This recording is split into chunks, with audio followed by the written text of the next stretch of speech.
Greetings, friends, and welcome to the Grog Pod Roguelike podcast, where each episode we strap on our those little star things you put on your boots for riding on horses, whatever those are called, and we lock, stock, and barrel our way through a roguelike game. And if it's good enough, we see if it loops back around at the end of the season for our end of season Omega Bowl ratings. I am your demonic rave techno dealer host of the podcast, Scott Berger, and with me are my gas mask wearing gambling co-hosts. Hey, it's Andrew Tombstone Pizza Harshman. This is William 50 caliber Wright. Why not? And I guess I'll be calling 45 Smith, just a little bit smaller. Well, if you were anxiously awaiting this episode and looking ahead at the what game are we playing next, you would have seen on our previous episode we're just going to talk about the game 45. Well, you are wrong. You're dead wrong, listeners, because it is a double-barreled double feature today, where we are talking not only the hit deck builder 45, but we're also talking the hit shoot yourself and your friends in the face simulator Buckshot Roulette, which we'll get to in a minute. But if you want to skip ahead, there'll be timestamps and all that good stuff. But we kick off with 45. The sun rises over the dusty townscape with, I guess technically it's period 40.5, but for all the stuff, all the production stuff, I'm leaving the period out because I know for a fact it's going to cause sorting problems and it's going to throw all sorts of weird errors and things. When you look for it in Steam, you have to look in the F section. So therefore, no one cares about that period in front. There you Also, it is spelled out 45, not just the numbers. Yeah. But 45 was released March 24th, 2024, I believe a Steam exclusive. And this was developed and published by One Microwave Studios, who I think there's maybe some conflicting information out there here, where according to something I found, I think this was the Microwave Studios subreddit, a question mark, says it was founded by one Greg Lobanov, an indie game developer who has developed a recent indie hit called Chicory, which is a very colorful adventure game, a Wondersong audio engine, and debatedly maybe created one of the first most popular one of the first roguelike deck builders ever on Steam, called Coin Crypt. Now, if that's true, then great. But what I think I do know for a fact, with all of the hundreds of hours of journalistic integrity that I've put into this research here, is that this game is a student project. 45 is a student project from one HTL Renweg in Vienna, Austria. Let's give it up for Renweg. And I believe I had to ask around because, admittedly, my knowledge of Austrian secondary schools is limited.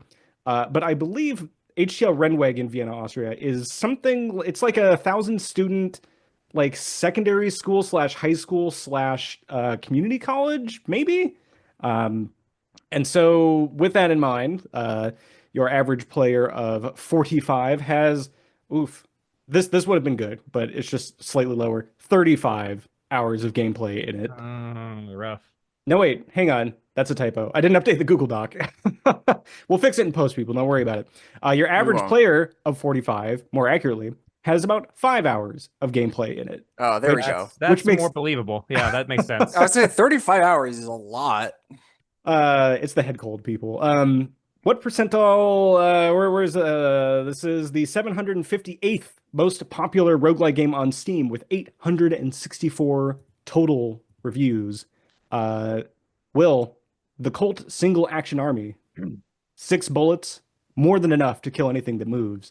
But you only have one sentence to describe what one does in the game, 40-5. Well, I mean, I wish I had 6 bullets, but in this game, for some strange reason, this is a Spire-like Western-themed game where your 45 caliber Western Revolver has 5 rounds, and you are progressing in much the same way as you would through Slay the Spire, through a procedurally generated map. And the main mechanic, this is all one long run-on sentence, the main mechanic, it just revolves around the positioning of bullets, cursed bullets, within this 5-cylinder sort of arrangement and how it rotates around. And that's kind of the big gimmick with this game. Now, I was very excited when we were going through the list. We're like, okay, Will's up. It's time for Will to pick something. Clearly, he's going to narrow down on this very short list of games that are overwhelmingly positive roguelike deck builders on Steam. And it's very short, and we've covered a lot of them so far. See previous episodes, one Balatro, one Slay the Spire, of course. We've covered Inscription. We recently covered Disomancer. We've covered Monster Train even. And so I was like, okay, the list dwindles. And so I actually, like, on that graphic that I had posted, there's actually been a few more added to it. One of which we were talking about before hitting that record button, Cube Chaos, if you want to call that a deck builder, recently crossed into the overwhelmingly positive territory. It's not, and it's not overwhelming. That's fake news right there. We have a game that recently came out that's getting lauded pretty well called Star Vaders, which is also it seems to be kind of like a Tetris deck builder. It's kind of hybrid, seems very interesting. And one that is quite literal in its title, one called Roguelite Deck Builder. Wow. You are building a deck. Yes. Like an actual deck, like where you'd have like a barbecue on top and yes. like where. Oh, that's right. I remember. Yeah. Wait, for real? That's great. Yeah. I believe that also crossed into the overwhelmingly positive territory. But so with but yeah, I think like the number, it was interesting to me because I was like, okay, how many, like there's something like, I don't know, 10,000 roguelike games on Steam roughly. How many of them are, or no, there's, as a total, there are 14,728 total roguelike games on Steam. There are 135 of them, and this is just all roguelike games, not just deck builders, but there are 135 of them that are overwhelmingly positive. So something like less than 1%. And so, I think we've had positive things to say. Even Disomancer, I think, had some interesting stuff going for it. So naturally, 45, overwhelmingly positive. Deck builder, Spire-like, and it's, I think, hitting on some stuff that I think Will has a secret fondness for Western themes as well. Between things like, I don't know, Harmonica, RimWorld, Lone Star. Is Lone Star a Western? Let's lump Kenshi in there as well. Oh man, you're really stretching it real hard here. Frontier life. Ooh, there we go. The Dusty Trails. So if it has all the bullets are fully loaded in the chamber, ready for enjoyment kind of thing. The value proposition. It's a free game. Yeah, I think it's okay to like a game. It's okay to not like a game. This is a certain all devs go to heaven half episode here, where I've been grappling with my conscience of like, okay, how do I like rate a game that's basically put out by, I don't know, let's be generous and say community college students as a student project, put out on Steam, overwhelmingly positive, but just didn't like resonate with me. How can I critique that in a way that doesn't sound like this game stinks and the devs stink for making it? Well, it's no Baldur's Gate 3. Almost. I mean, that's not a great game either, to be fair, but I'm sorry, I was trying to figure out if it's no I don't even know. Like, are Battlefield games still a thing? I was trying to think of like what's the biggest. It's no Fortnite. Oh no. We don't talk about that. Yeah, you were mentioning how there's the 6-shooter is only a 5-shooter in this game. So I mean, at least Fortnite has more accurate guns, I suppose. There you go. Actually, all right. So I think we can be somewhat critical because the game is on Steam. It presents itself as a fully loaded, if you'll pardon the pun, produced, ready to play game. So we can maybe treat it as such to some extent. I hear you Scott, about being, a little unsure how to review this. I Hey, right out the gate, this is a game all about guns, and the gun sound is not It's good. mostly about It's bullets. about bullets, yeah. Well, okay, it's about firearms, and everything about shooting the firearms is like not good. So there's my my FPS meathead critique right out the gate is that like the sound effect weak, the actual like effect of like the screen kind of shaking not good, the rotation of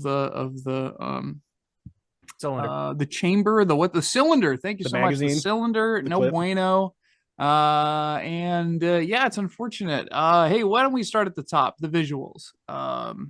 So yeah, it looks. I mean, it looks. mean at This the game looks bottom there for sure. unfinished. And it's very clearly a very impressive student project. And it's, I guess, fun that they put it on Steam, but like I'm not I didn't read any of the overwhelmingly positive reviews. What do people have to say about this I think, that is so well, overwhelmingly positive? so that's kind of an interesting point where I think this game like is fine in the context of like free flash games from like the early 2000s. Yes. Okay. Actually, there we go. Yeah, Yeah. that's about right. And I think that like no shade on the devs because they have developed a better game than I could ever build.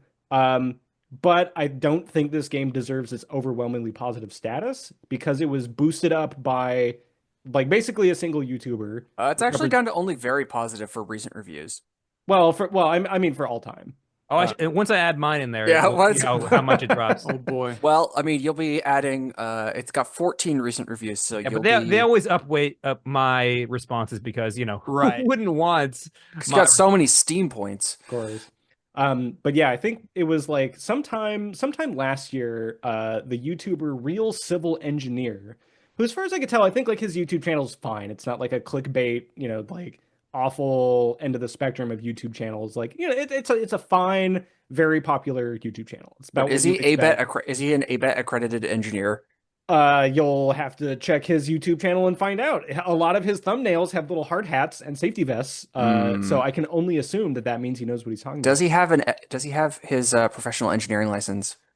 Colin is a mechanical engineer, so that's why he's so Does interested he in this. have that stamp like impression thing that he can put on plans to say like, yes, I've looked these over, and if it falls down, you can execute me if this bridge collapses. That's basically what the professional engineering certificate is. It Oh, means that you okay. can sign things and You can sign things. be like criminally prosecuted You if get they're wrong. How exciting. I So don't have what that. was Will not Will rather Scott, our wonderful Uber host, overlord of the podcast. Did you watch this YouTube review? I did watch or it. what was the video? Was it a review? Was it a recurring it was series? like- What was it? It was this guy that he puts out this video, says a free game should not be this good, and people are mad that this game is free, and like why am I ain't. I would gladly pay money for this. Okay. And I think the YouTuber does a good job of like going through the game and just being like, just like playing through it and be like, okay, like that's what it was for like 30 minutes. Great. Has like 2 something million views, like almost as many views as our average show on YouTube gets. Yeah, he Yes. Yes. Just leave out the M on there. And alien. and you see that like the YouTube or the Steam like review chart is just kind of like meh, just kind of like trundles along in like Nowheresville. And then it just like explodes from this video that like the YouTuber effect is 100% real, where it just catapulted this game into the overwhelmingly positive category where like less than 1% of all of the games in this genre reside. Probably a factor of like the fans being very enthusiastic, going like it's a free game, so the barrier to entry there is basically zero. But yeah, I think like the YouTuber is like, people on Steam are saying that this game is so good they would want to pay money for it, so let me cover it, which gave me hope that like, okay, maybe there's something here. And I think I think we've played a lot of games on this podcast that have dubious levels of graphical fidelity. And I think we've debated numerous times about like, oh, well, what's the difference between like graphical complexity and aesthetic? And like, like coming back to the Cube Chaos episode. Yeah, the art is bad, but the aesthetic is fun, and it's all about the mood and the mindset kind of thing. Um, this one I think was rough for me. I will have to admit. I think like the art, Andrew, I think you alluded to earlier, I think is fine, Yeah. but there's just like a lot of the art, like all of the art assets are just repeated constantly. There's like no variation or real kind of style or oomph to it. Yeah. Which again, like free student project, like curb your enthusiasm. But yeah, I think like if people on Steam are saying they are angry that they want to pay for this, by all means, go and pay for it. Yeah, I'm sure you can track it down. I'm sure Austria has some version of Cash App. I'm sure that they you have. can- I'm sure they have the concept of money. I'm sure. Yeah, as far as I know, you could send them some pesos, or some like old timey, Pieces of 8. some pieces of 8, old west, certificates of some kind, some bonds that you'd steal off of a train or what have you. Mining claim. There, ooh, now we're talking. Yeah, I at first I was I was surprised by the art because like in thumbnails, in like this on the Steam page, and like the main menu and the picture of like the character whose back you see with their wearing their gunslinger poncho, that all like looked pretty good. But then as soon as you kind of get into the game and like you see the first enemy, it's like, oh, this is kind of like placeholder artwork. They It's clearly not blew their ideal. whole art budget on the back of this guy. Like the Pokemon view that you have of his poncho. Yep. Excellent poncho graphics. Great Like poncho graphics. actually, that the back of this dude looks like decent art. Indeed. And there the we go. rest And there's just and kind there's of the looks, art. again, it looks kind of like placeholder stuff. And now Yeah. I appreciate the actual. Now let's talk about the aesthetic. The aesthetic is like, hey, we don't have like a lot of time or money, obviously, as a student project. So let's do this kind of like sketched on like a map. You can imagine the gunslingers are planning their journey overland, and they're they're using these big bulky charcoal pencils or something to sketch something out on their map, and like it has It's this sort of 2005 sketched appearance, and it looks like pretty good. But It's the like actual flash art. yeah, sort of. It's yeah, no, it's not dissimilar, but it's like it's clear that they're like going for this kind of sketched out, rushed, almost kind of like concept art style of artwork. But it just looks incomplete, I almost unfortunately. would have preferred it if it was like if the art was I don't know how to phrase this, like quote more bad, where like if the art was like that like a wanted poster. It's like on the faded Yeah, sure. something like the faded, like the sun faded parchment. It's got like all the scribbles and like hard edges to it kind of That's thing. gonna take some real skill. That's the issue here. Is I think that we just Have Well, you the back seen- of this guy's poncho looks great. It's clear they put this on Steam and they didn't bother. I can't imagine that they would. There's a reason that they didn't charge money for this. Right. They realized like, Have hey, you looked at this is not a full package deal. all of the It's not Slay done. Spire like prototype arts? If you play enough Slay Spire, you yeah. unlock Notice that. that they didn't release the game It, with that. it reminds So me. that's the big key yeah. thing here is that they understood that what they had was bad and they fixed it. Whereas this team maybe has not understood or has decided Or that it's that's not a free and they priority. don't care. Right. And so free and they don't care, I think, is the most realistic response, but that doesn't enhance my experience as the player of the game at all. I just get to look at ugly things. My visual field has been filled with things that make me feel bad because of how bad it is. That's what's happening. Yeah.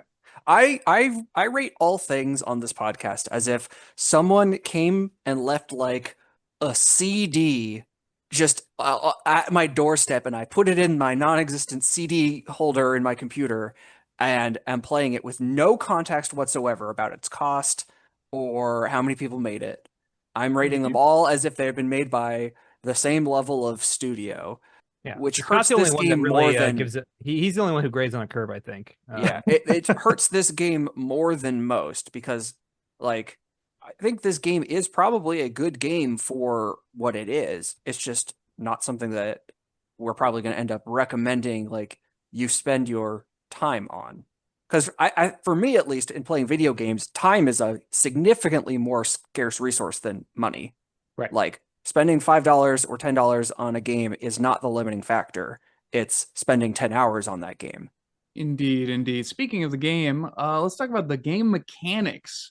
I think the core concept of like, hey, you got the cylinder, you got a limited number of spots to load up your bullets. Very clever. I think it's neat that you have to. I think it's a great implementation of like the theme, and I think at its core, this is like a pretty clever, cool idea.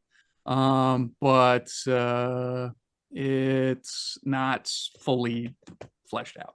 Yeah, I mean the bullets right now, like several of them have like basically like a dev warning, like this is incomplete, or like, oh, we should like do something different here. Like they actually like put in like their sort of like dev notes into the actual descriptions, and it's just like, oh, okay, this is really incomplete. You can see that in many different places too throughout the map. Like you'll go to a place, you'll join the event or whatever, and it's like, this is under construction.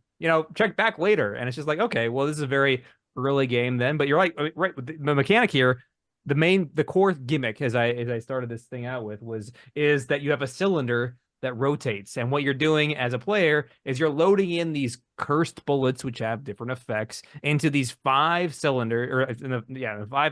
different chambers in this, exactly. And thank you, and you're trying to get the order right so that as you play it, it turns every time, and the effects have like a lot of things based on like what happened before it, what happened after it, reversing the direction of it. It's all very much a game of, can you think 5 moves ahead, and can you plan out like a set of events which maximizes the outcomes you want over 5 events.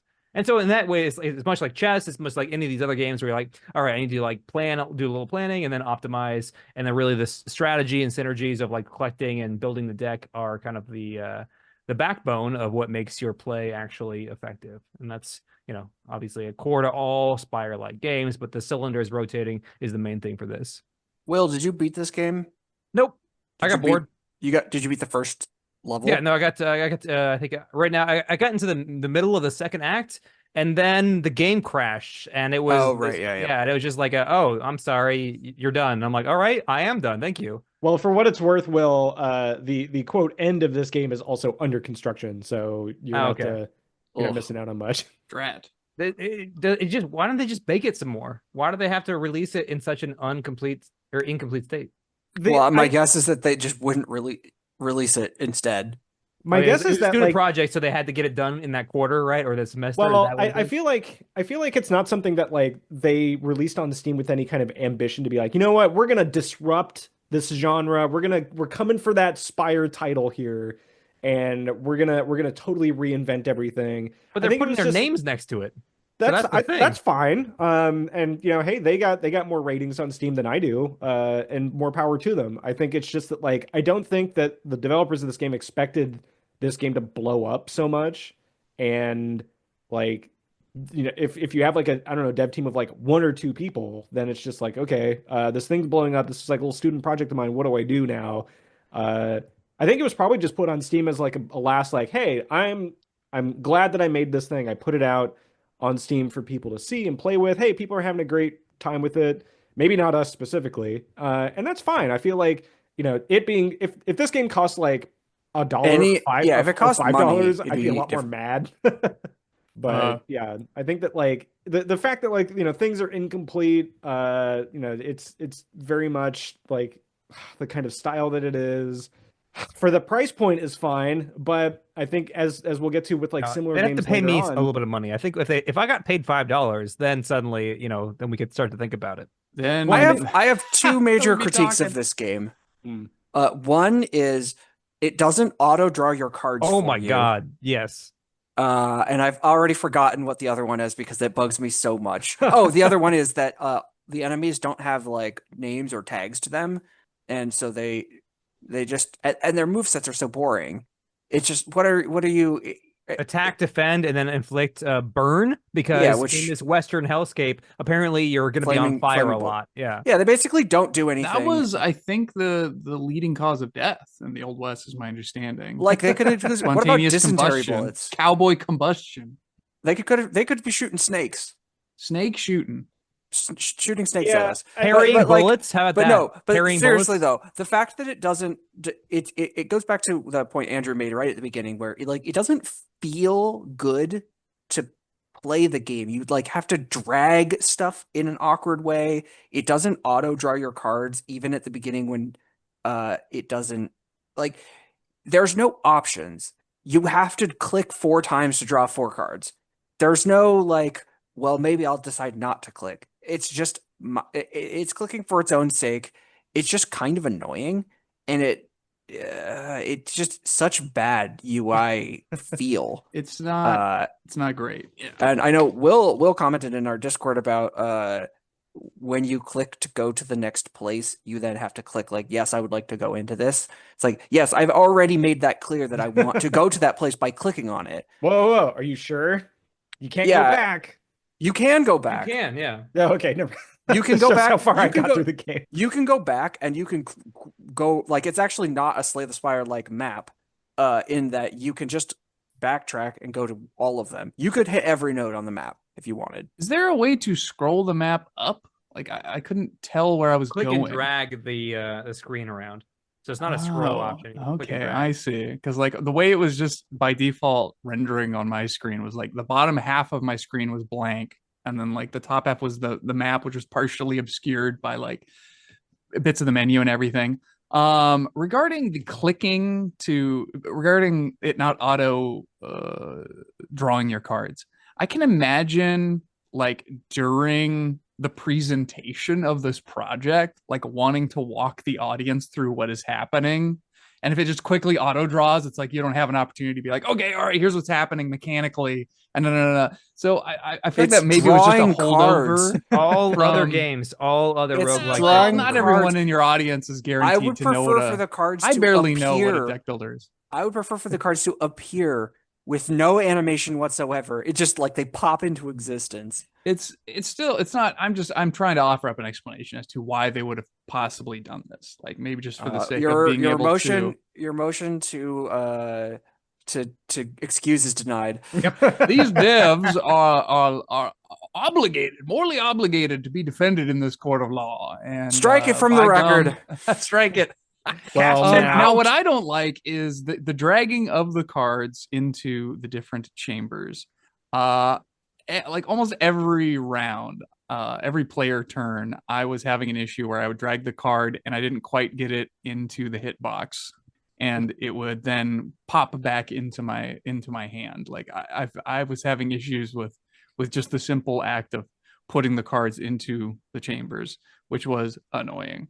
For our FPS expert, I'm a little bit surprised by this because you'd think that your accuracy would be second to none, but you know what baffled me? And this is a perfect game, as we've established, so the fault lies with me. Yes, right, exactly. Correct. What baffled me about establishing the perfect game. I felt really stupid. Because I failed the tutorial 3 times in a row, but also that's pretty bad. But also because like the chamber numbering on here is like completely backwards to what I thought it was. Right, clockwise is how your brain thinks. Well, not even like how the chamber rotates, but like I think there is some legitimate like interesting game design around like the bullet types and their placement in the chamber. Yeah, and like that stuff. I was like, okay, oh yeah, it could be cool. Like that kept me engaged and interested to be like, okay, I'm gonna slog through the tutorial because there's something going on here with this kind of engine building here. But I always thought it was like so. For example, like as you progress through this game and encounter the rich, in-depth story and lore, the priest of the small town Aquabel says, "Hey, it's dangerous out there. But you probably won't listen to me. Nobody does. So here, take this at least." And the priest will give you a bullet, like most priests will. And this bullet, the guardian angel bullet, says that the bullet in slot 3 gets protected.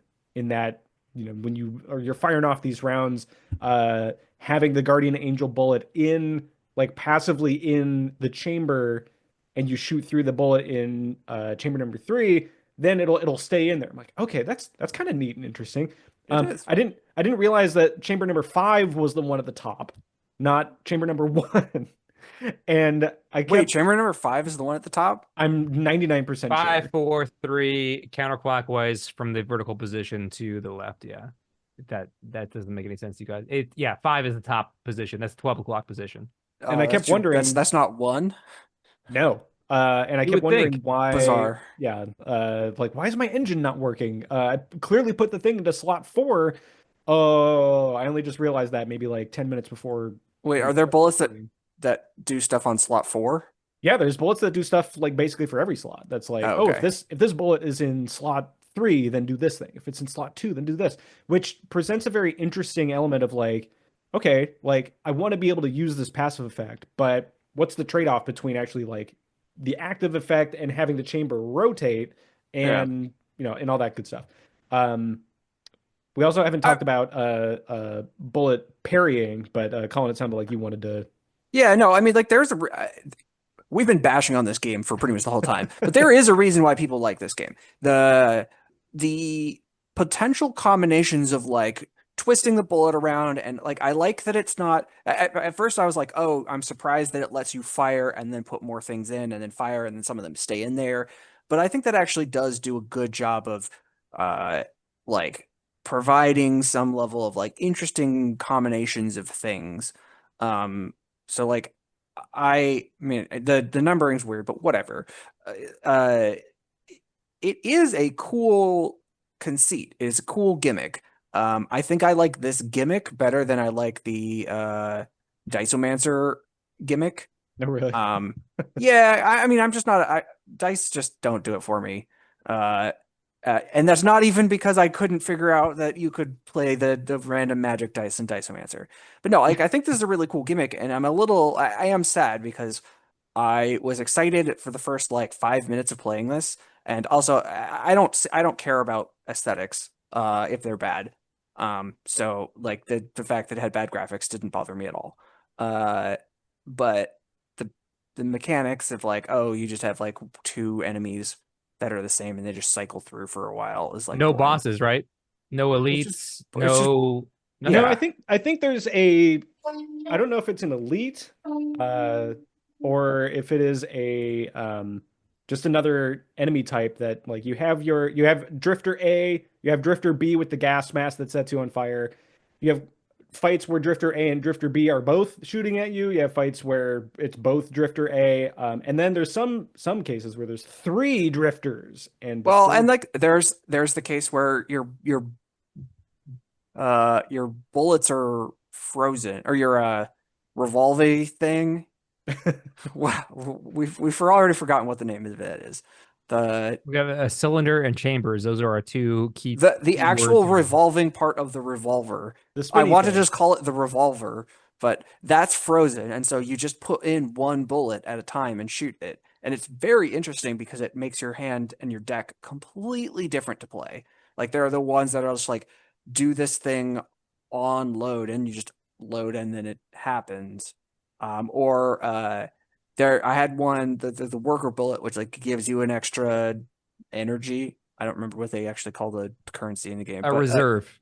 Give you an extra reserve as long as it stays in your in your chambers. It's like cool, done. Put it in slot 4 or whatever, and you're good to go. And it just stays in there forever. But the other ones that are like on rotate do this thing. It's like, well, my gun never rotates, so I just can't use this. Yeah, I thought that was a cool like mini game gimmick. Yeah, and I thought for sure there would be like more of that. Like, oh, the gun has like been in the sun too long and it's super hot, and I can't like hold, like it does 2. It fires and then it goes 2 spaces. Yeah. So like, yeah. I mean, honestly, like for all I know, it does do that in parts of the game because I didn't play it for very long because I guess it bugged me too much to get beyond that. We were not very financially invested in completing it. Yeah, and I think that like the Spire style, FTL style, like node traversal map would be interesting if there was more stuff to do than like just combat and cards. Like it seemed like, oh, like maybe there's some story here, but like I don't know, you interact with like 2 NPCs, question mark. And then it's just like gunfight over here, gunfight over there, gunfight over there. And I went back and I was like, are all Western movies like this, where like it's just gunfight after gunfight? And maybe, but it feels to me that like there's some like it seems like a cool aesthetic and like genre to play this kind of game in. Like, ooh, like I could use like, you know, in FTL, you know, you're using your combat abilities to solve story stuff.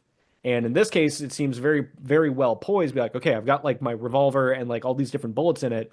I'm gonna use it to like solve this problem of like, the water barrel is sealed tight and we need to shoot it open for the for the donkey to drink out. I don't know. Jimmy's No, falling down the totally, well. totally. Got to shoot him to get him out. Better put him out of his misery. Exactly. Oh yeah, and you can have like an alignment thing. Kind of like. Anyway, Yeah, no, that would be great. And I'm sure when 45 the sequel comes out, 46. it will. Yeah, No, it'll be that 50 would be the cal. natural name. That would be fun indeed. Yeah, it's a lot of gunfights where the description is a fun description. It says take on enemies and come out on top. That's kind of what you do, and that's about it. Yep. Oh, it was. I just found it. It was Griftlands. That's the other. I Oh, think yeah, that- Western themed roguelike deck builder where that one's much more narrative heavy, but they're the Mhm. Western. I'd say, I mean, it's an alien Western, but like Western has been like at least to some degree incorporated into the theming for these the Spire likes. Yeah, a dope aesthetic. I really like the aesthetic of that game. Maybe the deck building combat stuff, maybe less so. But I Yeah, was is actually- there I was is there is there any good cyberpunk versions of a Spire like game? there's Huh. there's one that I've been kind of like ghosting in the Discord for called Into the Grid that I think should be launching this year. That looks very interesting. I followed it from like I think I got like a pre-alpha code at one point to demo it, and it's, Whoa, bragging. Pre-alpha, Jesus, that's fucking the Omega code here. yeah. But that one does Just look goes very all the way back interesting. around. Yeah. Do we have anything else we want to talk about 45 before we load up our second game to talk Before about? we 45? ride off into the sunset. No. Nah. Oh, the music is actually surprisingly good, in my opinion. It's it definitely evokes that Western style without getting repetitive and annoying. And I'm curious where they got it or how they made it. Pretty good.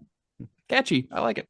I have no All right, memory well, of this. all That's right. how involved I was with the music. So Better than the firearm, the actual gun firing sound effects. I can tell you that. was it not even a pistol? I don't even remember the sound effect. It didn't really It was like affect me. Ciao. No, it wasn't that. No, it was pretty forgettable. Okay. Not great. Alright. Was it actually? Sorry, Will, you're asking us to tell you what type of gun? Yeah, I'm made saying, the sound like, effect? did they We even sorry, we try don't to make know. it? Did they try to make it like a pistol even? sounded like a Right. pistol. Yeah, I Sounded- think. Sure. It Okay, so sounded, it wasn't like a Wilhelm scream style. Like Wilhelm scream is to screams as I mean, this bullet is Yeah, to. it bullets. wasn't like an op. I'm sound sure- effect. I'm sure it was. it whatever sounded like the- an Ivor Johnson top break 5-shot revolver. Yeah. 38 S&W damaged. There we go. the most powerful 38 handgun in the caliber. world. So you're calling it a 45, but it's really a 38. Oh my No, God. I looked up what guns that actually had only 5 chambers. And there are many. and the they're all very Austrian small. Colt 38 is not 45. meant to be. I mean, like that. I think that's a snub. Is that a snub nose? I Oh feel yeah. Oh yeah. This gun is like Snub nose. Well, this Hand game's about to get sized. snubbed. In the Omega Bowl. actually that's for I'm looking sure. at pictures and it's smaller than hand Oh. for many of these Interesting. ones. That's the detective, like, secondary sort of like pistol. Yeah, there's Right. no it's just like you point blank into their gut. Damn it, Lieutenant, you're a loose cannon.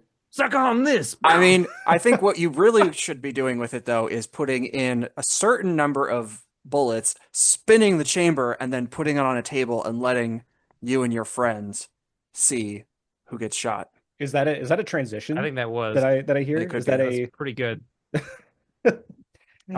You could be playing Russian roulette, or you could be playing Buckshot Roulette. well, now that we've got it loaded, we've got that shell loaded. It's time to talk. All right, Buckshot Roulette, our second game of the evening. Buckshot Roulette released April 4th, 2024. Will, you were asking about how many copies this game sold. Oh boy. According to what I've picked up, Steam release reportedly sold 1 million copies in 2 weeks. Wham. By December 2024, the game had reached a milestone of 4 million copies sold. Ooh-wee. And as of May 8th, just earlier this month, I believe on Steam alone, Buckshot Roulette has topped out at 6 million sales. 6 million, And baby. it's $4 a pop. $3 or $4, something like that. Yeah. So we're talking about $24 million revenue times minus 0.66. games cut. We're talking about $15.8 million in gross profit right there. And I think Steam gets 30%. Yeah, that's I put in 34%, okay. but There you go. being conservative here. So that's I can't believe someone could rake it. How big is the team? Solo dev. I think I believe this is a solo dev effort by Solo one dev. by Jesus. one Mike Klubnica from Mike, good job. Estonia, Wow.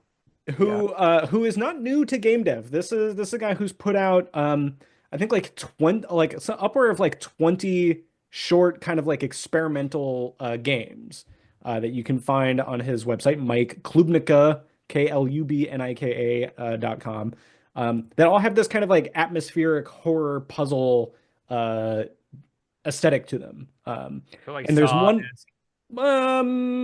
they're all very kind of like European industrial, like I don't know that like Saw particularly from like a I was like gonna a say graphic Silent violence. Hill. Yeah, that does seem a little more or Andrew like H-Rod maybe. Oh yeah. It's got whatever that like. It's the same kind of visual vibe as Lethal Company. Yeah, I'm not sure what to describe. It's like gritty gritty, PlayStation like 1. yeah, N60. It's like dark N64 graphics. Gritty, you can low just- poly. Like if the N64 was invented in like East Germany instead of Nintendo. Oh yeah, yeah. Aesthetically, it's got very stylized look, and it works, and everything looks finished. But continuing on with some stats here because I know people are Stats. they're shouting. They're like, "What about the stats? The important stats?" Let's see. Yeah, we're looking for the folks. The folks at home are looking for one single solitary stat that would support the idea that this is even a roguelite. Well, we'll get there. Don't worry about it. Oh, very good, very good. Mike has another he has a free to play game on Steam called Unsorted Horror, which I played one game out of. Very interesting, very fun and kind of psychological horror surreal game. And published Buckshot Roulette, published by Critical Reflex, who has, I think they publish a lot of like these kind of themes of games. Some notable titles that at one point I remembered what these were and have totally escaped me, between Mouthwashing, Arctic Eggs, How Fish is Made, and one that is a potential snake tune called Lunacid or Lun Acid. Your average player of Buckshot Roulette has about 6 hours of gameplay in it. And this ranks in at the 21st most popular roguelike game on Steam with 91,141 total reviews. Who's gonna take the roulette spin here for the one shell description? I'll do it.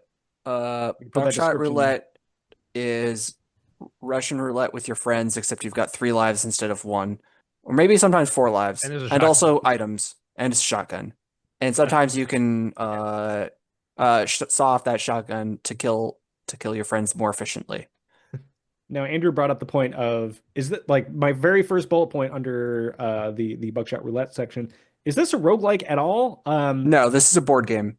Yeah, and like that was going to be my exact next thing. Of Colin, have you ever played the I don't know, is this a board game? Have you played Skulls before? Skulls and Roses. Yes. Maybe. So Now- it's like the thing that you have like the coasters. Does that sound I've- familiar? No, never mind. I don't know what that is. You played King of Tokyo? No, but I believe I've seen the art of the board.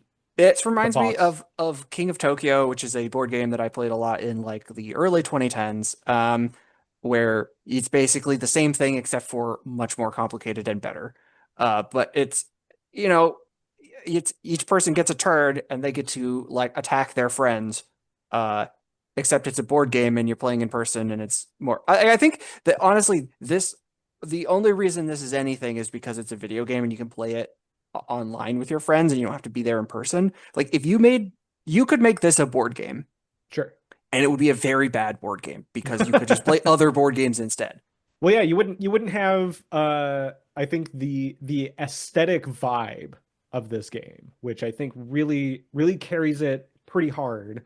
That and like Colin, you're talking about the multiplayer. I think like we played, a game of the multiplayer, and I think it was fine for what it was. Um, I can't even imagine playing the single player of this game for more than the tutorial. well, I think that like I was kind of shocked to see that like people have like more than like 2 hours of gameplay in this because It's because they played it with their friends multiple times. They had fun one time, and then it's because they don't have friends that own hundreds of board games, and they haven't been exposed to what real board games could be. That's because they never get together in person. They only play games online, and so this is the online board game. You can play board games, tabletop simulator. You can play. Okay, well, there's you're not gonna have all games. Scott. Join Scott on our new podcast, the Board Pod, Grog The Broad Pod, Grog starring Board. all men. No, that's not gonna work. I kind of disagree. I think this could be potentially kind of a fun, but potentially problematic board game where like you have a physical shotgun prop that sprays you in the face with water or something. So yeah, this game for what it is, I think is very impressive. I think it's maybe not a triumph, but it is like an experience, and it's an experience that is everything you've said about the developer totally like tracks. They've been like cultivating this aesthetic. They've been in game design for a long time. I think the look and the experience of this game is really something impressive, and it makes sense that like I'm sure word of mouth really helped this game. Oh, you got to try out this game. You got to try it out. Novel concept right out the gate, and then the actual like execution, pardon the pun, is really great. And there's some really clever game design choices or decision making where it's like, okay, how do we take this core concept of Russian roulette and we put in some modifiers to really amp up the interest and amp up the excitement, and that core foundation of gameplay is It's not even Russian roulette. Well, It's It's Russian Estonian roulette except for roulette. you're shooting at other people, so it's not Russian roulette.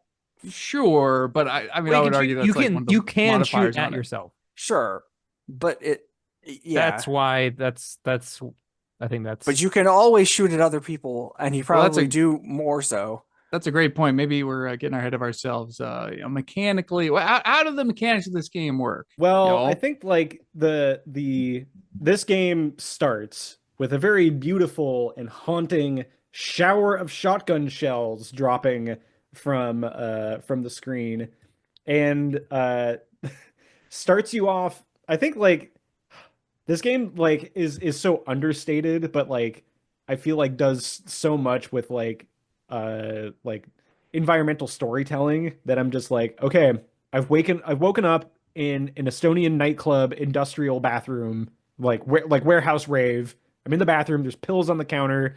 The word afraid question mark has been written on like the repair to over broken glass of the mirror. And you start the game by kicking open the door and you're looking out over this like rave pit with like this shadowy figure like smoking a cigarette, and you're just like you can smell the rust, you can smell like the dirt in the air, and there's I believe the solo dev also composed like the techno music that's in this game.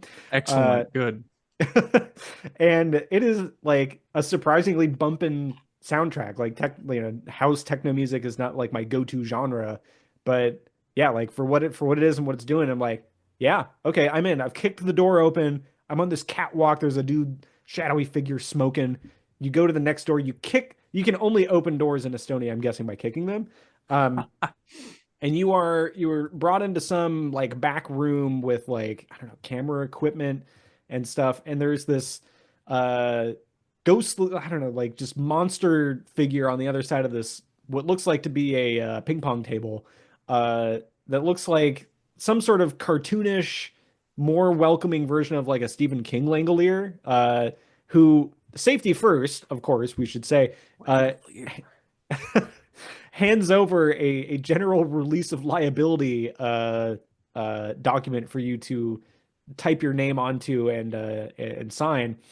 And just like this like big industrial like clamping mechanism that just goes like ka-chunk onto this like boring legal document. You have to like type your name in with these big chunky buttons.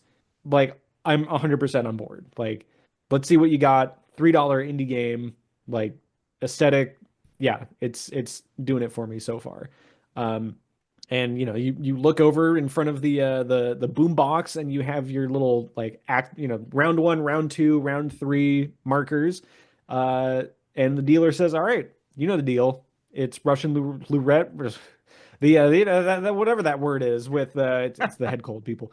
With a shotgun. And the gimmick here is that you have how many? 1, 2, 3, 4. You have 8 shells, and on any given round, a random number of those will be blanks versus live rounds. And you get hit with a live round, you lose one of your 3 lives for the round, and whoever loses their lives first loses that round. And whoever wins the third and final round walks away the winner, kind of deal. And yeah, I think that just like you pick up this shotgun and your option is you or the dealer, and you are presented with like, okay, here's how many shotgun shells are live versus you know, let's say you have like 1 live round, 2 blanks, and your option is, are you gonna roll the dice? You're gonna try to shoot yourself or the dealer. And if you crucially, if you shoot yourself with a blank, the dealer's turn is skipped. So that's kind of the roulette aspect there. Indeed, that's how you This is for the single maintain- player game. Single player, yes. And for the multiplayer, it just means you get to go again. I think so. I think that's how Yes. it worked. Yeah. And so that's kind of the gist of it. And then, you know, you let loose this the shotgun blast into the smiling dealer, who then comes back with a grimacing frowny face for the rest of the match, which I thought was kind of a fun touch. Changes his smiling actor mask for sad actor mask. But throughout the course of the game here, you'll be presented with various items that I think we talked about before, ranging from like handcuffs to magnifying glasses to cigarettes, beer, burner phones, hand saws, adrenaline, expired medicine, of course, remote controls, all sorts of things that Cigarettes. that Those will were give you mentioned. more life or do more damage or Oh. skip turns and things like that. So, and yeah, I think that like, you know, you play through, I guess like the single player quote story mode is, I guess, maybe a tutorial at the same time. And you know, as you progress, like you get more availability for items. So the possibility space for like, all right, how are you gonna beat this dealer guy increases over time. And maybe that's the roguey bit question mark of it. If I don't know, if you could squint. I got distracted thinking about this because I'm pretty sure you could play this game with a deck of cards pretty easily, actually. It almost And that seems would like be a very- cheaper than $4. Is this game less or more violent than Uno? Depends on who you play with. Yeah. Well, it's the same amount violent, but it has graphics. So There you go. like everyone see what you don't see is that every game of Uno that you're playing is set in a gritty Estonian prison nightclub with a shotgun. They're not showing you that theme. They had to tone it down considerably for the mass audience. for the 50s or whenever they released it. And yeah, I think that like, you know, you progress through phase 1, phase 2, phase 3, and then, you know, you are eventually given a briefcase full of cash, and you ride off into out to Tallinn or wherever you're gonna go clubbing next with this briefcase full of cash after having shot this demonic figure in the face multiple times without, crucially, you getting Kurt Cobain in the process. And I think like the thing that people mostly play the single player for is the double or nothing money mode, where if you have completed the tutorial in the bathroom, you will be greeted with a set of pills and a big chunky CRT monitor in there, where again, a blink and you miss it kind of feature. If you like click on the monitor, that'll take you to the leaderboards, and the global leaderboards are all kinds of fucked up because everyone cheats at it, whatever. But I, dear listeners, am the reigning Grogpod champion of the endless mode between all the co-hosts because I'm the only one that has completed the double or nothing money mode. In that I walk away with the. You're actually that's not true. Did you do the double or nothing money mode? I did the quadruple or nothing money mode. Oh Wow. my goodness. That's unlocked later. But none of these achievements matter. That's a because in lie. the No, I'm one sorry. That's a complete multiplayer lie. game- I have to correct myself there. No, Scott, you're the reigning champion. Go ahead. Yeah, it's Wow. good. What a Wow. He had poker the Blake face. in the chamber. Well, What I'm a gonna... Buckshot Roulette poker face. But my achievement still stands that we played one multiplayer game and I won, despite being That's the true. only person who did not beat the single player. I absolutely lost and got sent to presumably hell, is what it looks like. Well, it was baffling because I think I won the first round, Colin won the second round, and No, I didn't win any rounds. you didn't win. Maybe it was Will who won the second round, but and then Andrew maybe won the last one. But it was super unclear to me in multiplayer mode, which plays effectively the same way as single player, but you're using those items, and there's a couple I exclusive... feel like it plays completely differently than single player. Does it? Yeah, because you are, rather than just being you versus one other person, it's you versus three of your friends. So it True. becomes entirely a game of social. Like there is no game. The only game is convincing your friends to shoot each other and not you. It is Let's every. team up. It's every. So this is why I was comparing it to King of Tokyo, because it's got the same vibe of a lot of board games where you're not really playing the game, you're playing each other.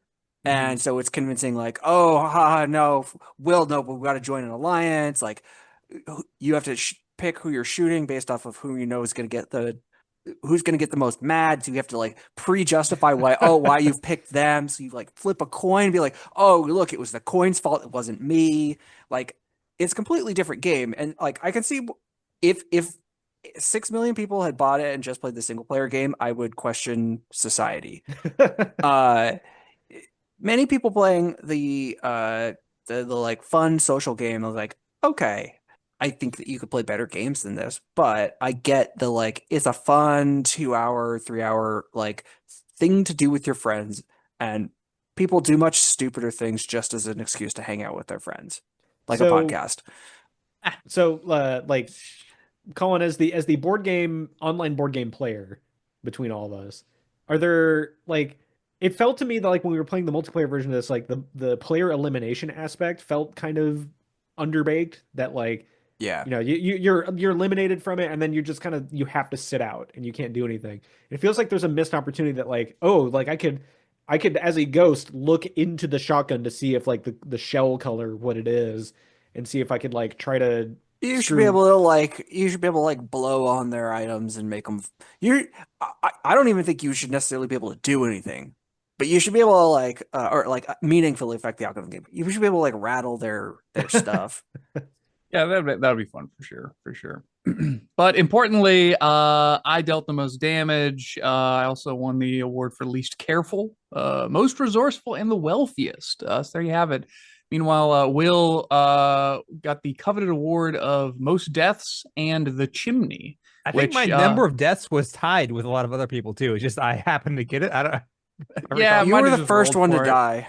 Oh, It's okay, pretty silly. But the chimney, of course, is awarded to the player who smokes the most cigarettes. Oh. Yes.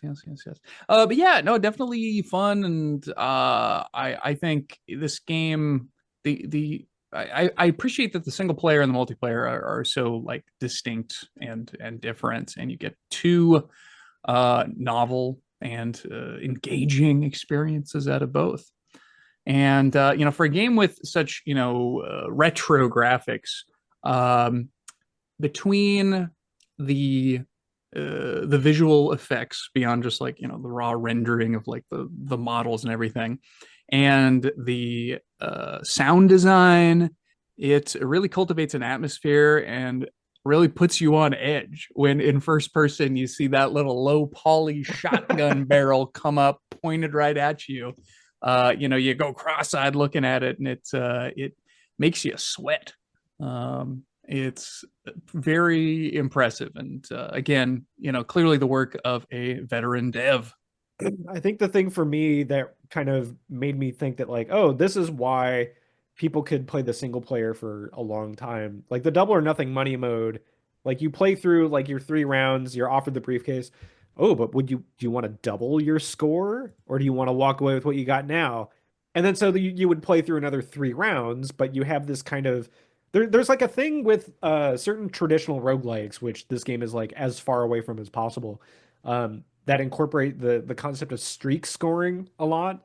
And so there's some short ones that are like, oh yeah, like they're relatively simple. You can beat them in like 20 or 30 minutes, but like streak scoring is a big aspect to it. Uh, and I could definitely see that being like the main replayability factor for the single player mode. Because when I cashed out on like one, and then I went through like another one. I was like, okay, I'm on round two, and like it felt a lot more tense. And I could see if you were like 3, 4 rounds in, like, okay, I'm gonna like, and if you had like a But Cold you War can't going, spend that money on anything, so it doesn't matter. oh, but you can spend it on your clubbing uh You bill you for literally you cannot though. If there was a bill that you could spend it on, it would make more. well, the money is your leaderboard ranking on the thing for Yeah, okay. for like if you're playing, if you have like a group of friends, let's say for a video game podcast who were similarly interested in such a game mode, then you could easily set up like all right, I've set the top score, who's gonna knock me off of the rankings, and then someone will come in and be like, oh well, I'm super motivated to come do this, and like I could see that for like the single player mode. The multiplayer mode, yeah, 100%, it's a board game.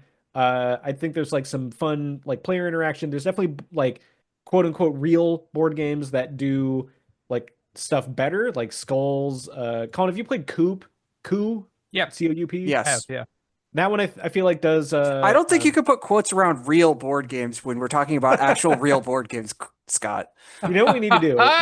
We need to take like we're gonna go to like the seediest industrial nightclub that we can find in maybe Soto, maybe somewhere in Tacoma.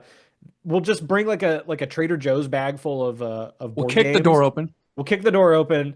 We'll get some expired meds out, and yeah, we'll You just just set up. like you get out your bug out bag full of board games. Oh Yeah, wow! All right, yeah, we'll set Collins up just treated a. us to a peek of his ready to go bag full of stuff. Well, you got a lot of really high class stuff there. You got Catan, Carcassonne, Uno, Don't Crazy you Eights. don't you put that on me. I'm just goofing. I've Man, got you're great meant to things like say Seven Wonders Lots Duel. of shit no one's ever heard of with a bunch of umlauts over the letters. You're talking about like Lorenzo and Twilight Inscription, which is of course, roll and write version of Twilight Imperium. The playable version of Twilight Imperium. Uh, Folks, still speaking of pretty. shotguns, you can store a shotgun in the box that Twilight Imperium comes in. It is a strategy board game that takes an eternity to play, and the people like it really like it. But anyway, yes, mechanically this is just a board game, but I think it wields the power of the video game medium really well to amplify and elevate that core gameplay.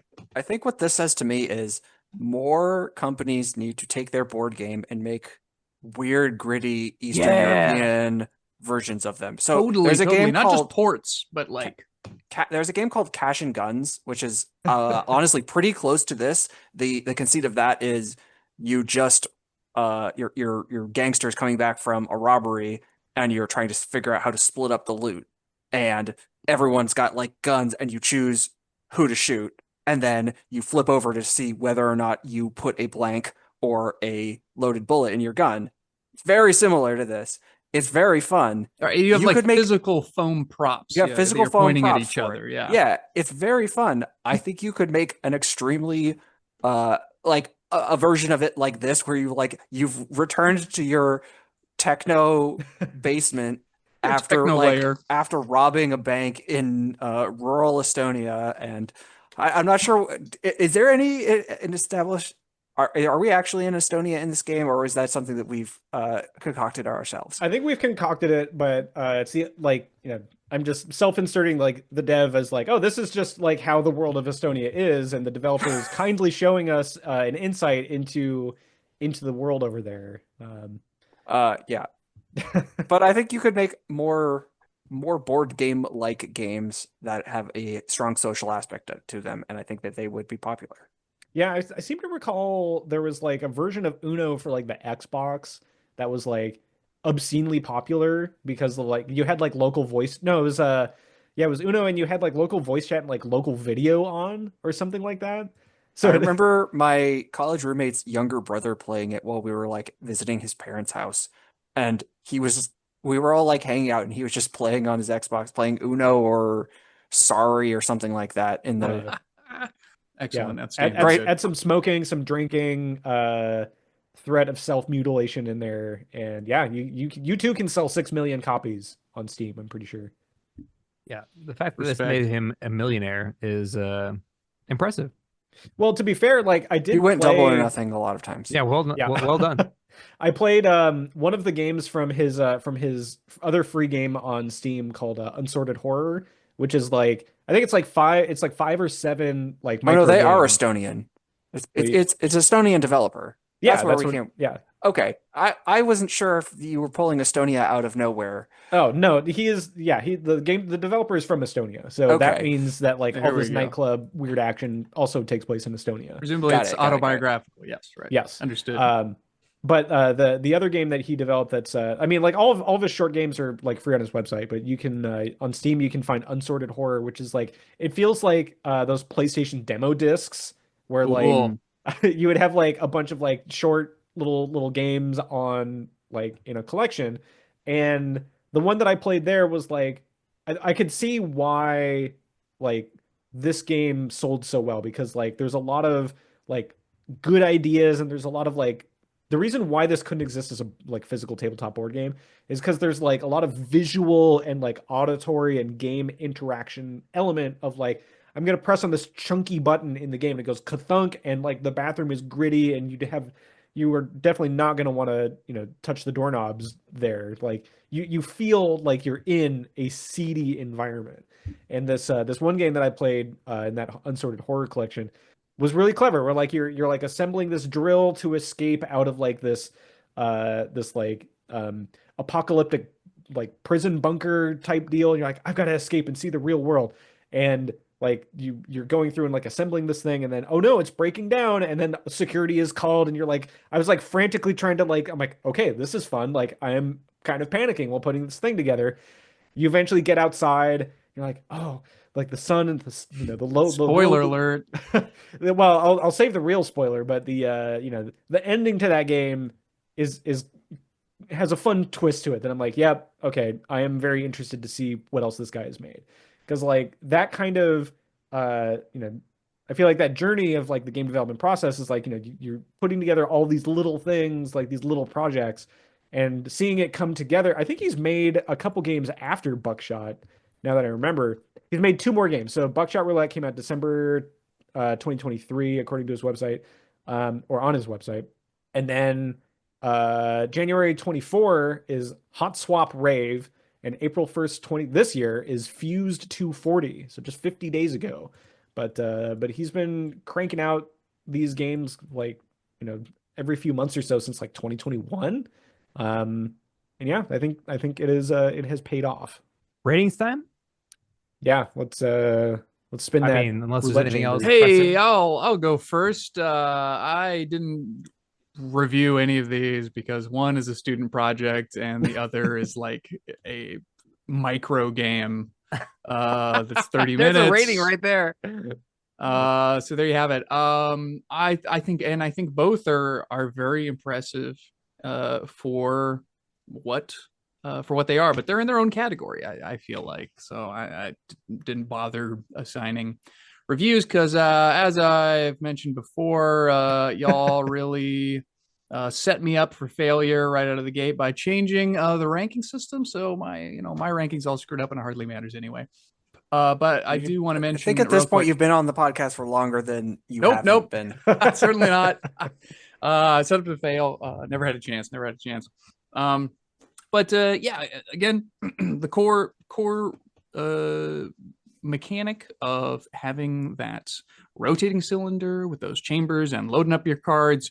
Very cool, very great. I am starting to think that maybe they put it on Steam just so they could kind of lay claim and take credit for like, hey, we came up with this idea and we might do something with this in the future.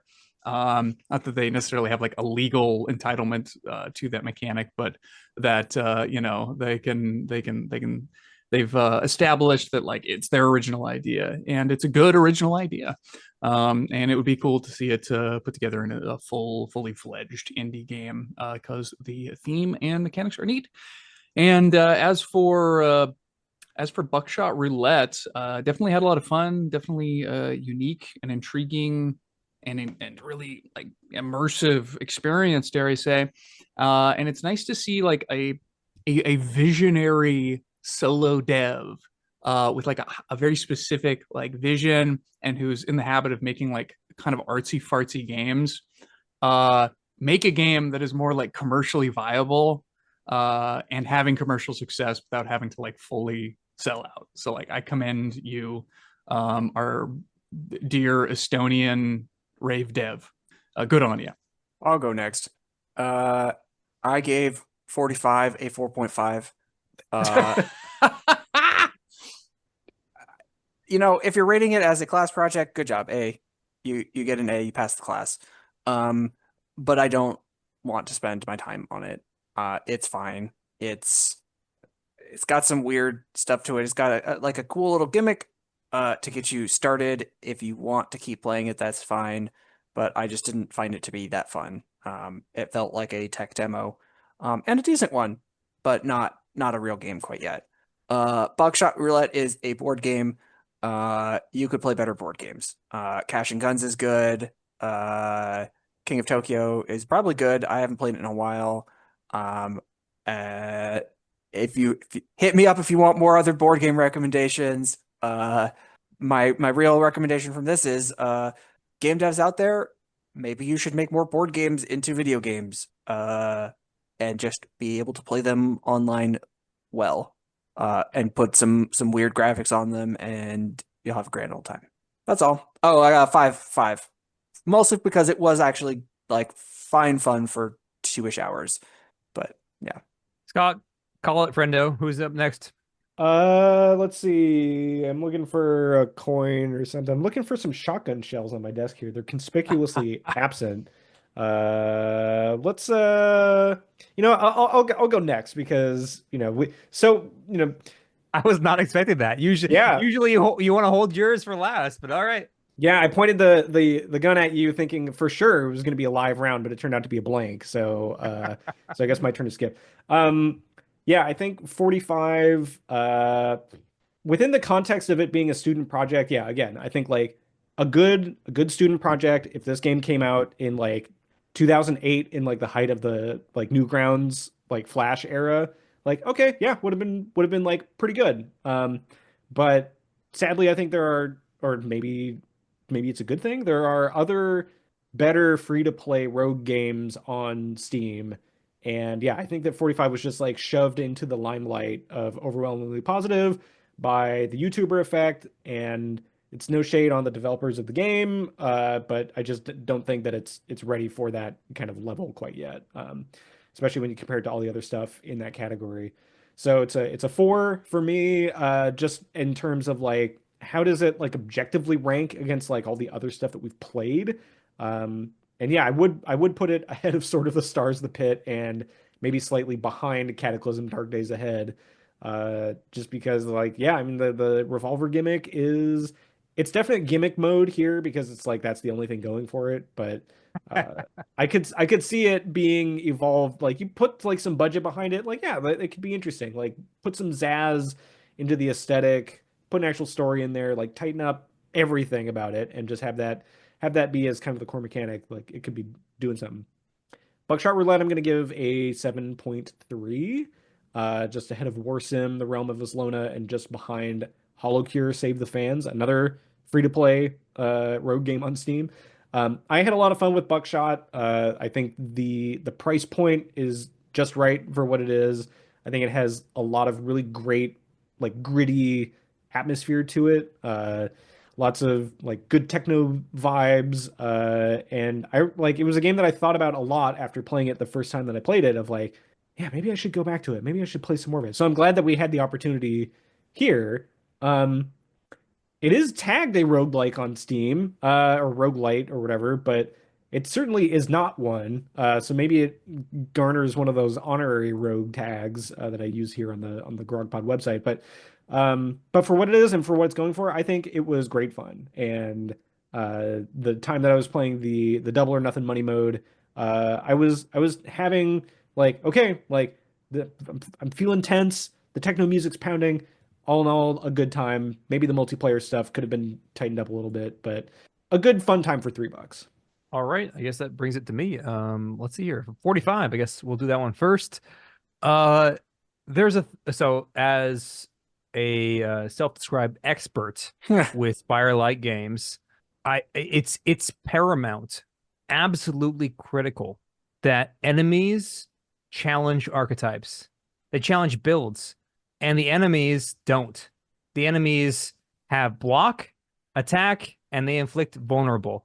And they don't, they are not challenging the fundamental archetypical builds that you would have. And so this is just a massive flaw with this otherwise interesting idea. I think the mechanic of the cylinder rotating, that's fun. That's interesting. I like that it can rotate one way, the other way. You can protect bullets. All that stuff is fun, interesting stuff, but you just didn't package it quite right. And the art and the incomplete nature of it just gives me the feeling of what did I say? I said a 5 out of 10, below the 6 threshold for recommendation. I don't recommend this game. Buckshot Roulette. There's not a lot to say here. There's not a lot of content to talk about. I am very surprised. It's cool. I'm glad that you made a lot of money off this, and I somewhat get why you did, but is it a fun game that I would like want to continue playing? No. As everyone has said, it's a board game, and it's one that has, I think, unfortunately, we live in this world where YouTube videos seem to dominate the capture of attention for games, and people watch, oh, look at my new, Buckshot Roulette game where, it's just like, oh, now I have to, it's only $4. Whoa. Or is it I don't know how much it is, but it's just, yeah, no, there's, don't get me wrong. Great environment and idea for a very short free game. I'm glad you've made millions of dollars. Holy shit. But no, it's not for me. That's a 4.5 out of 10 for me, below 45. So there you have it. Well, for some quick rapid fire similar games here, for similar games to 45, I think like there's a shocking amount of like Western themed rogue games that are either out or coming out to some degree. There's one, I think it's coming soon, but there's a demo up, a creatively titled game called Rootin' Tootin' Lootin' and Shootin', which is it's a turn-based bullet hell like super hot style game where like the bullets are only moving on the screen when you move, which is super super interesting. There's a traditional, or yeah, so let's maybe stick with Western for now. There's a game called Card Cowboy that I think is highly rated. We talked about Super Amazing Wagon Adventure, I think, before, for like super short micro games. Andrew, you'd played some Colt Canyon before. Oh yeah. Some more Western action there. And I guess Wild Bastards is the spin on see our previous episode on Void Bastards. But Wild Bastards is like the Western take on the sci-fi adventure. I feel like that's kind of like what we're sort of like looking for in terms of like production quality. But yeah, anyway. And then free-to-play ones I mentioned, like, oh, well, there's so many good free-to-play ones. We got a list of highly rated free-to-play rogue games here. Previous episode, Hollow Cure for sure. Then we have Frost Train. We have another student project. This one comes out of DigiPen here in Redmond. 1 Million Fatal Guns is that one. There's a really good like top-down like survivors like game called Disfigure, which there's a DLC option there to just like pay the dev because it's a free game. You can just like tip them $5 through the DLC on the store, which is fun. There's a very highly rated game called Moonring, which is like a traditional roguelike. There's Super Auto Pets, which is a deck builder PvP game, which is interesting. And then I'll lump in Sword Rogue on there too, just for weirdness sake. But that's your similar games for 45. For Buckshot Roulette, we have clearly Inscription. I can't believe we didn't really talk about the alignment there, but it is very better than Inscription for my money. Like directly. What the fuck? Like, take that back, Andrew. What inspired by did you just Inscription. say? Imagine if Explicitly. they'd taken Buckshot Roulette and like stretched it out into a Different 8-hour game? ordeal with like weird FMVs in it, like, and there you have an Inscription. Like, That is such a excruciating. wrong opinion. I can't believe You just gave Buckshot Roulette a lower score than 45. That's bro. correct. Anyway, Coming at me about bad opinions. Dead Signal. Dead Signal is another similar game that I think that and Arsenate, Arsenate, Arsonate, people talk about a lot. There's a Resident Evil 7 mini game DLC that is very Saw coded, called 21, which I think is like, your standard kind of like 21 card game, but like your fingers get like peeled back if you fuck up. There's a game called Desecrated Deck, which I think is more of like on the horror aspect. And we talked about the other games by the solo dev Mike Klubnica, that you can find at Mike Mike Klubnica KLUBNIKA.com for all those other kind of similar games there. Yeah. So as we wind down, as we eject the final game shell out of our podcast shotgun here, we'll quickly mention again our email, grogpodzone@gmail.com, grogpod@gamedev.place on Mastodon, and grogpod.zone is the website with all of the stuff. You know the drill. There's all the things there. Yeah.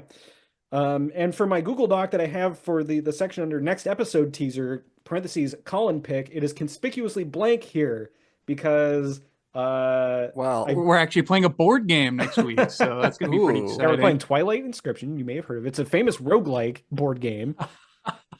Very fast. Are there any turn. board games that you could consider roguelike? Maybe what about Root? that? Like if you're playing the raccoon of Root, like little single We could play dude. Root. I own Root.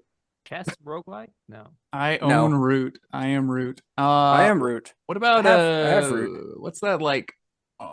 What's that one that comes in a giant box? It's like an RPG. It's a GM-less Dungeons and Dragons type. No, game. you're thinking of Gloomhaven, but that's Yeah. not. That's got actual No? like story written.